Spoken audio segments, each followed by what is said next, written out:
my take on it was, we're just going to make well-designed products. It was, my ambition was just to do what I thought was the right thing from a design perspective. And I think, good design lives everywhere in the world.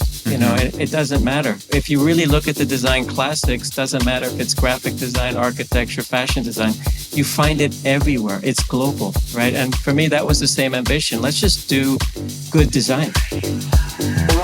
Welcome to an English language episode of Chapter Talks Design, a podcast of Chapter Magazine.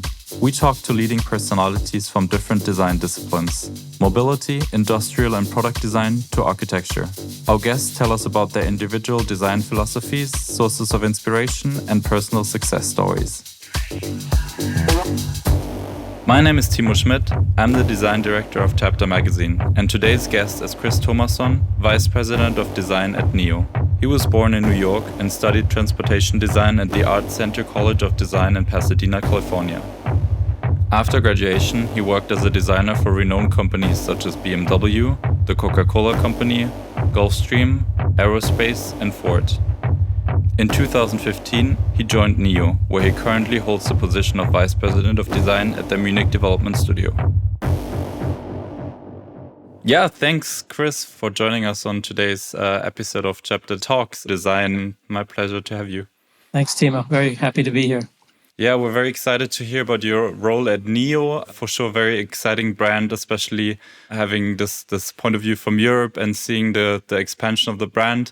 But I would actually like to go back to the very beginning of your personal career, and I would love to hear about your journey into design and where it all started. You were studying transportation design, but what actually brought you into this field in the first place? I think a lot of it was by chance almost. I think I'd always been knowing that I was going to do something creative when I left high school. Originally, I thought I was going to be an architect, and so I started to study architecture. And at that time, I remember I was also sketching and drawing cars, but I lived on the East Coast of America, where I would say the car culture is probably not as strong as the West Coast for that kind of activity, especially with car design, which you find more in California or in the Midwest.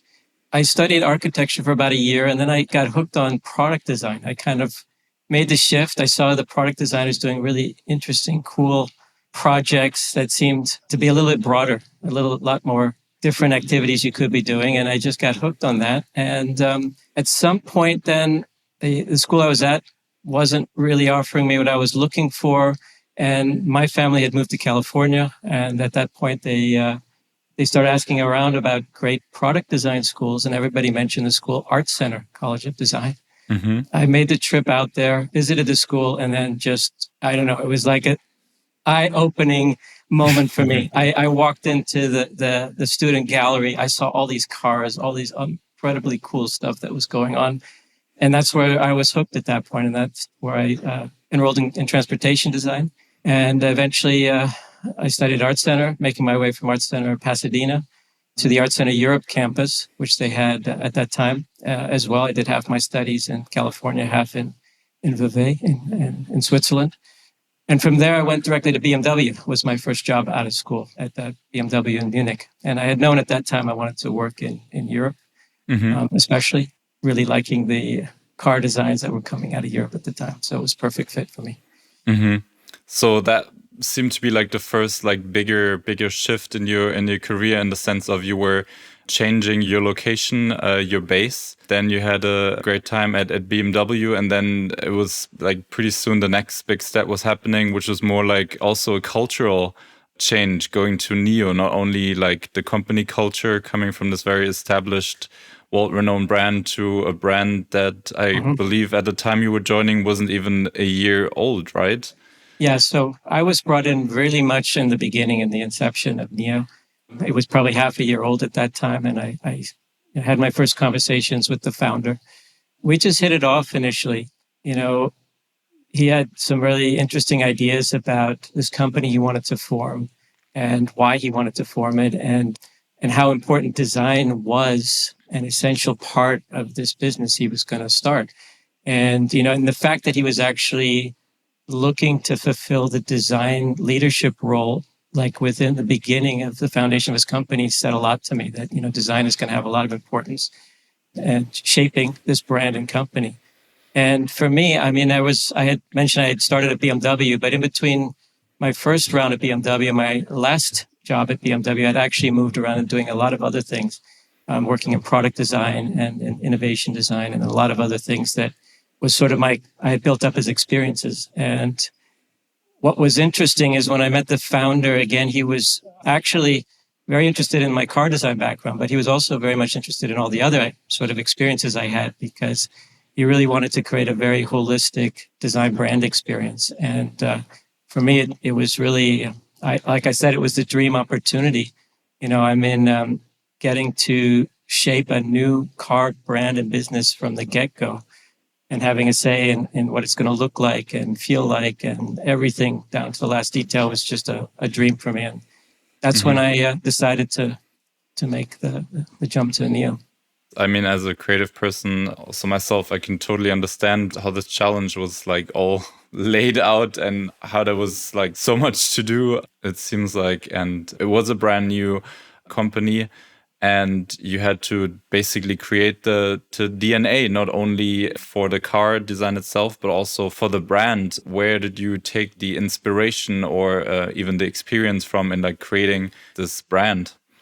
Yeah, so it was interesting. Like when I first came on board, there was an expectation that I was going to start, designing cars. And, I said, yeah, I'm more than happy and willing to start designing cars, but I think we should take some time just to sort of understand, what is this company about?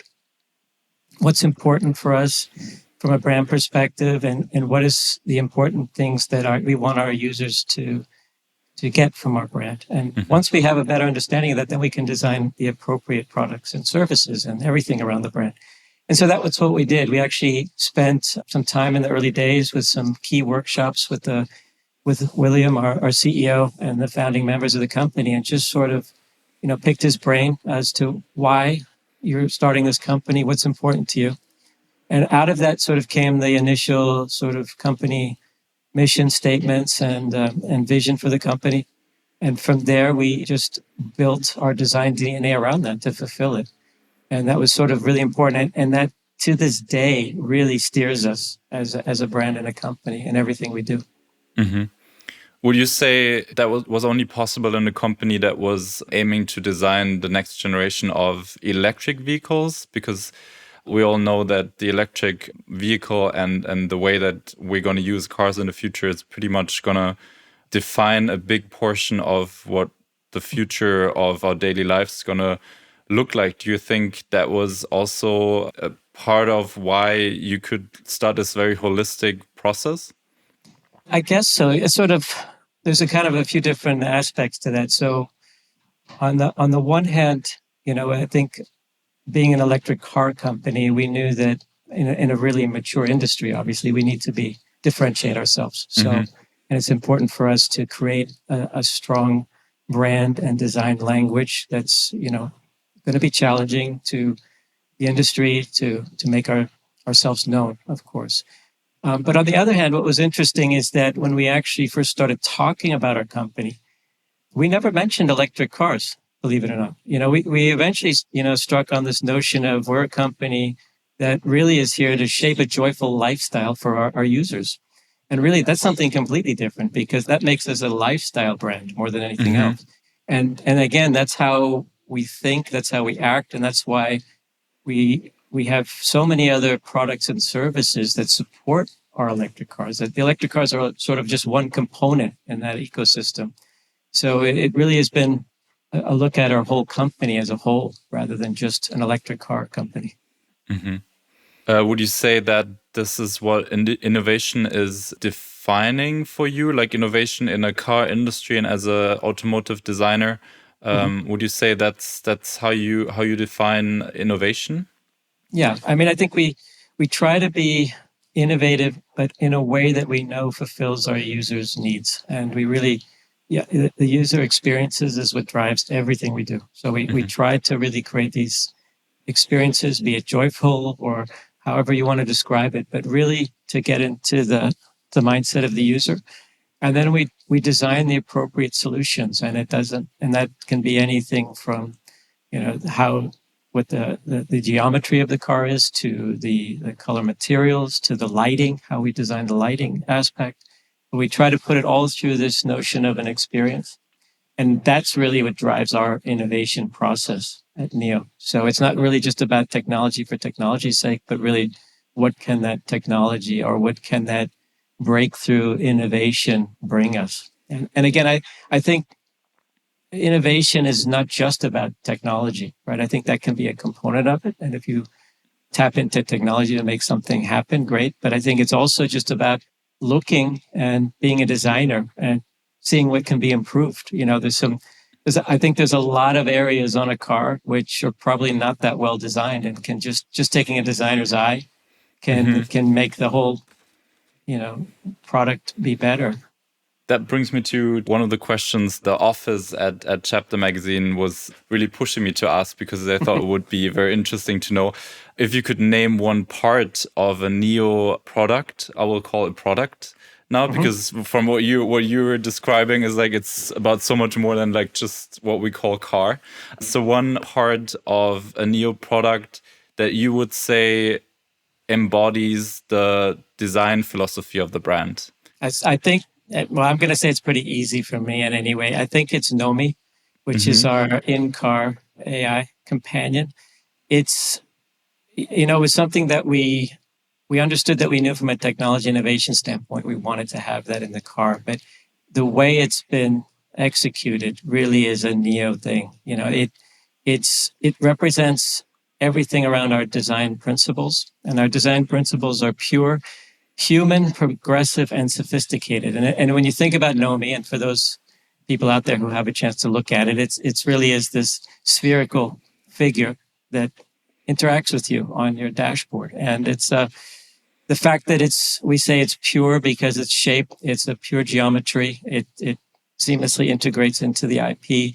It's progressive, obviously, because we hadn't seen that before executed on a car interior. It's human in the way that Nomi interacts with you, the gestures, the movement of the head, the emoticons, etc. And it really becomes a companion thing. And then, of course, it's sophisticated because, we did it in a way that just feels right. It doesn't feel like let's say, a kitschy attempt at technology, but really is an integrated and well thought out product for the vehicle. And especially in China, the users just love it there. I mean, they even wind up calling their cars Nomi. That's how much that little aspect of the car influences people's mindset there. So it's really cool to see that. Mm-hmm.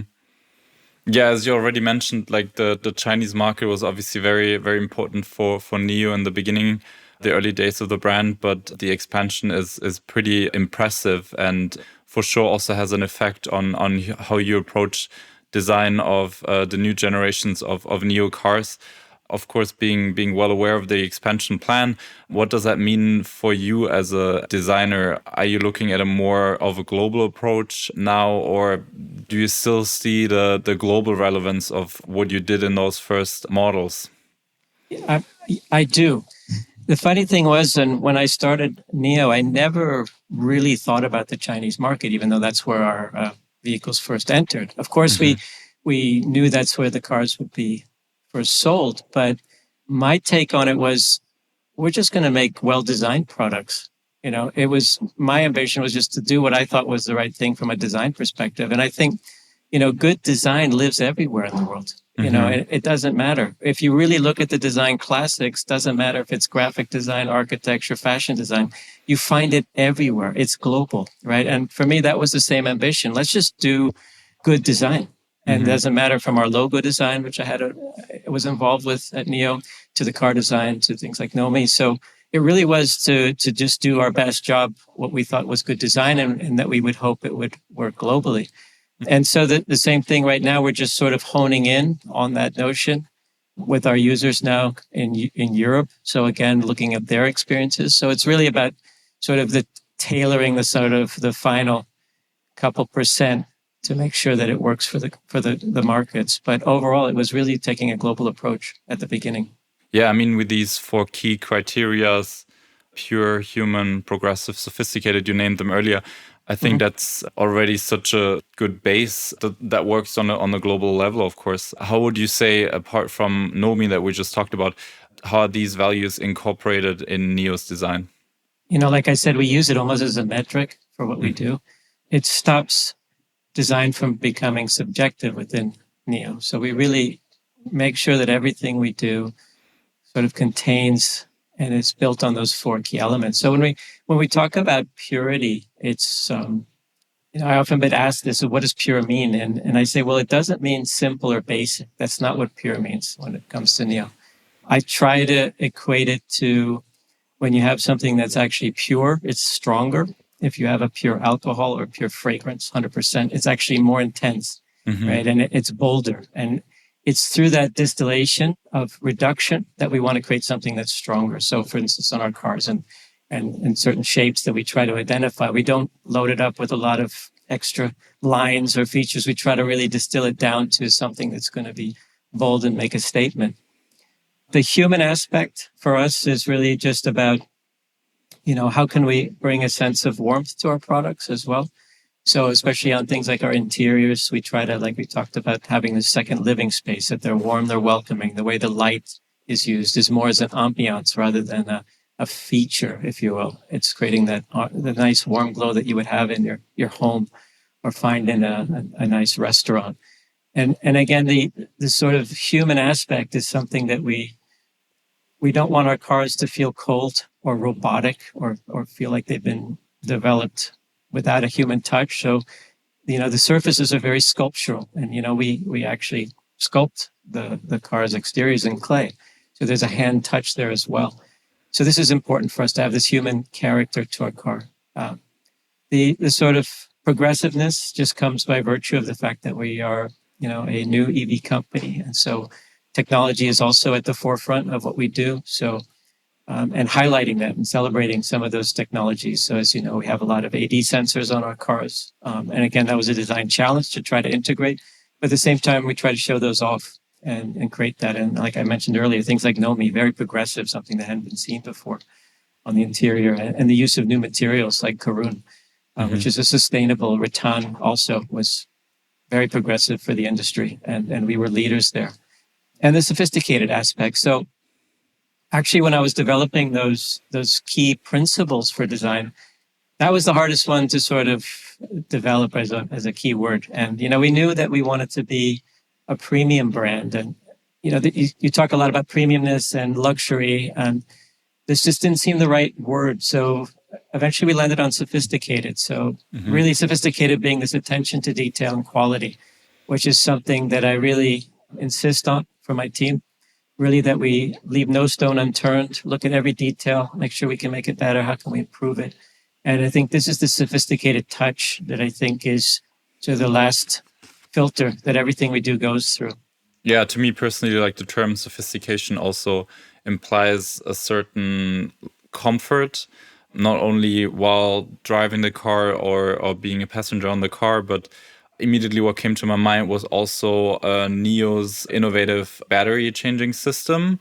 It's called Battery as a Service. I've never heard of a similar system, and having a bit of experience with electric cars myself, I see how making sure your car is charged like on the trip can become very inconvenient.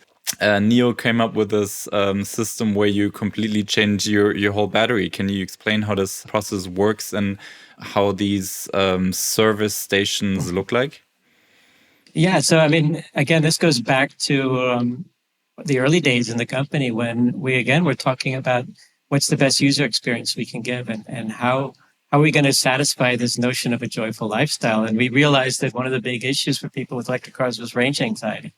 And no matter how fast the battery could charge, there was always this notion that it takes too long. And so, the concept early on was, let's develop battery swapping technology. And big idea for us as a company, but it was something we thought of in the beginning. We wanted to address this pain point.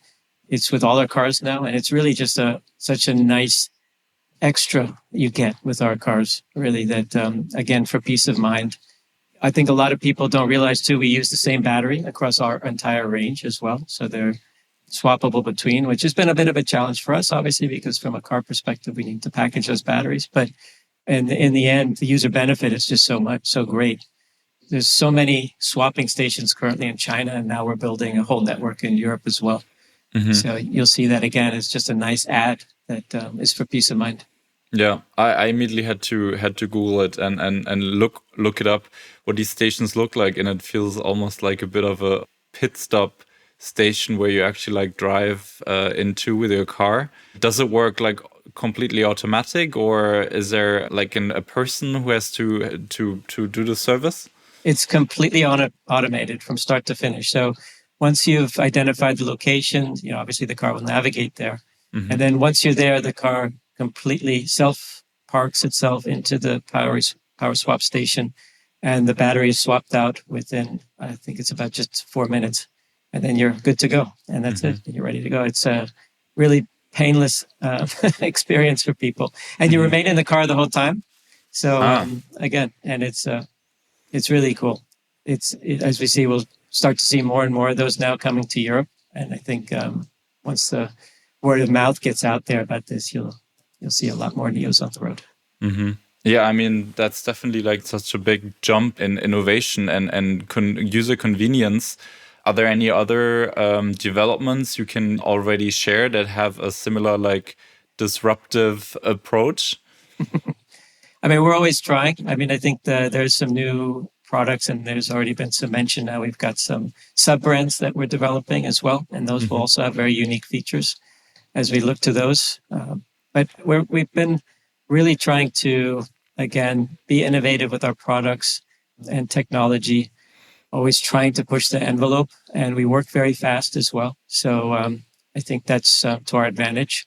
For me too, personally, this is, I can't think back to any point in my career where I've had so much activity in such a short amount of time. But it's been great and very rewarding in that respect, just to be able to see that and seeing all the great cars that are on the road now.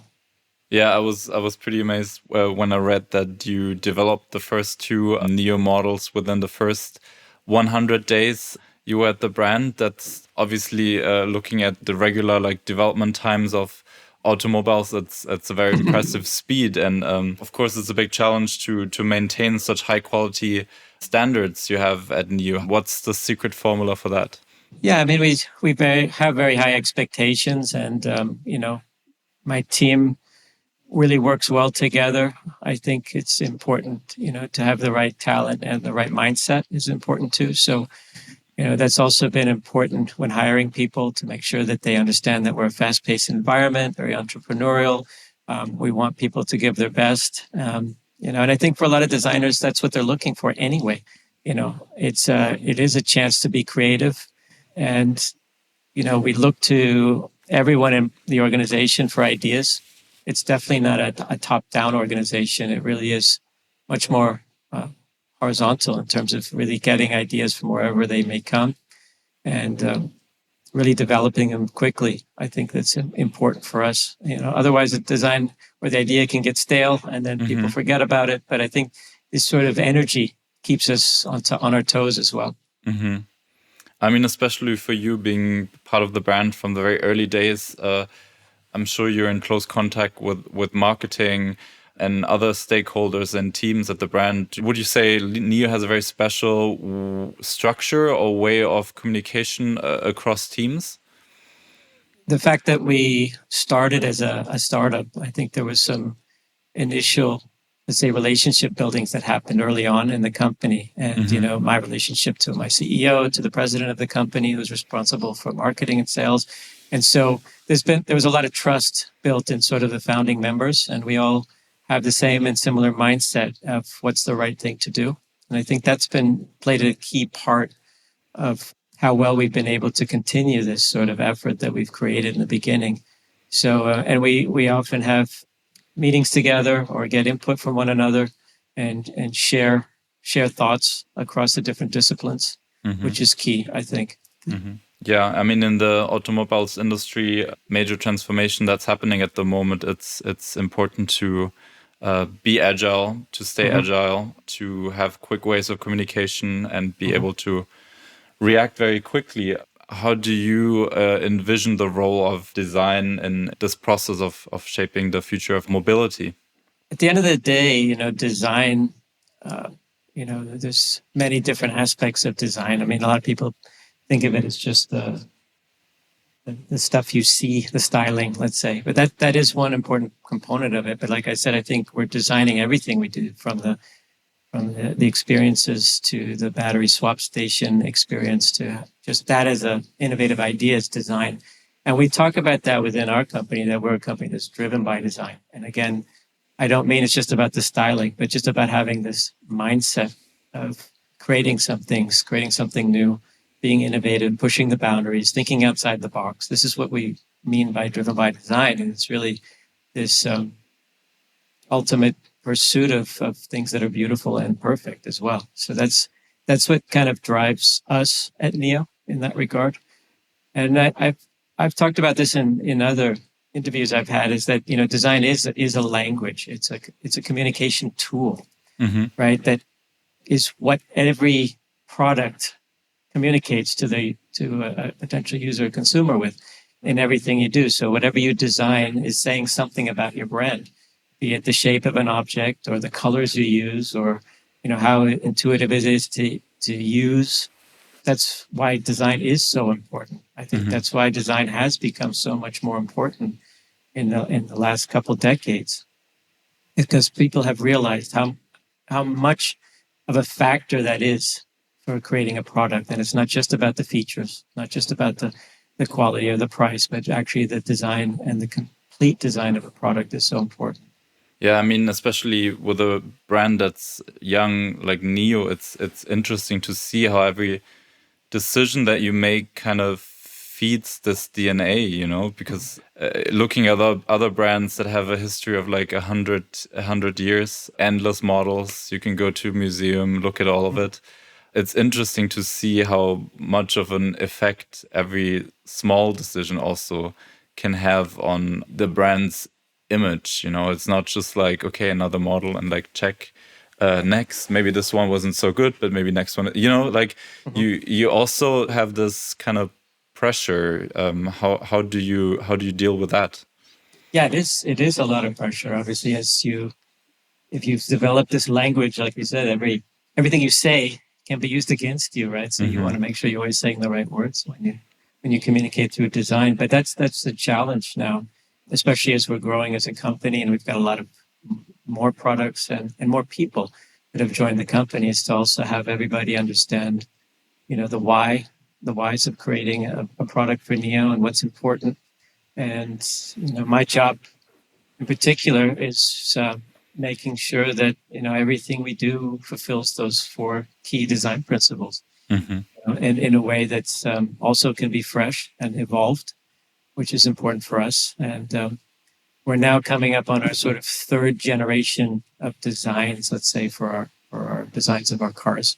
And it's a challenge. It's always a challenge. It's how do you move forward, maintain your identity, and really ensure that we're not taking the wrong decisions, like you said, which can happen. Also, looking at the topic of sustainability, very often put a lot of pressure and a lot of weight on the shoulder of the automobile industry. Looking at the quality of NIO, like we discussed it earlier, do you call it luxury? Do you call it sophistication? Very often people say it's hard to combine these 2 poles, sustainability and luxury. What's your approach here? Yeah, I mean, it can be a challenge, I think. And I think we sort of tried to start with the notion that we're trying to create a premium product. So let's ensure what we're doing is going to be executed beautifully, it's going to look beautiful, have a high level of quality. And then you add then the component of sustainability to it. So they work together at that point. So trying to not have one sort of overtake the other, because I think if you think solely about sustainability, it may be very difficult to end up with something that feels or maybe looks premium. But I think we try to work all those in parallel. I think a good example, like I said, was Karun, which we developed as a company initially. It was a sustainable rattan, but it actually looks like a premium material. It's just an absolutely beautiful material to touch, to look at. There's a lot of colorways that it comes in. It's been really well received because people think of it as a premium material first. When they understand it's sustainable, then the benefits come with it, and that's sort of the approach we've been trying to take. Yeah, it's the one that looks like almost like wood, right? It is. It's like a bamboo, and it's a sustainable rattan. It's a rattan material, and it feels really beautiful. It has a great texture to it, and there's a sort of the veins of the bamboo have been infused with a type of sustainable resin as well. So it just gives it this beautiful quality. Mm-hmm. So again, people, when they see it, nobody thinks sustainable first, but it is. And that's what makes it so great. It's just such a great material. And those, again, is the kind of thinking we try to take and approach is let's ensure that it's sustainable, but also a beautiful and premium product. Mm-hmm. And the biggest question I actually saved for last, and I'm curious where this takes us because it is a big one, and I'm sure you have to deal with it every day. It's what does the future of mobility for you look like? Yeah, so I think the future of mobility is, we're really at an interesting time now where obviously electrification and autonomous driving, I think, is now going to free up design for a lot of designers. Obviously the sky becomes the limit as you start to think about some of those things that it enables. And, I think the challenge now is going to be how fast can sort of the world keep up with it. Obviously, our cities and systems are built on a very old sort of mobility system and network. But it'll be interesting to see how things transform and enable certain experiences. When you start to think about autonomous driving, even things with regards to safety will become irrelevant because the cars will be so safe. You won't need things like big bumpers and all the crash systems as well. So that'll just be, again, a complete breakthrough for designers. We're seeing it already, like I mentioned with our AD sensors on our car. We have something like 33 cameras and sensors on the car. So this was initially a kind of a big challenge for the designers. And so how do you integrate these into the body of the car and still make it look good and premium and all the rest of it? But now we know those are an intrinsic part of the car and the vehicle design. So we now need to think from that point forward. How do you design the car around those sensors and create those things? But I think really the future is, it's a great time, I think, to be a designer. Like I said, there's with electrification, autonomous driving, but I also think digital experience is also a big part of that too. So what we're able to do in car, as you see already with the reduction in things like knobs and all the rest of it, and going to screen-based systems and now voice systems. Again, so really cool things happening. So I think it's probably the best time to be a designer right now, and I'm looking forward to all the great designs that are going to come from the next generation. And so are we. And I'm sure at the pace this company is moving, the wait is not going to be too long. Shouldn't be for us, no. Thank you so much, Kris. Thank you, Timo. Nice talking to you.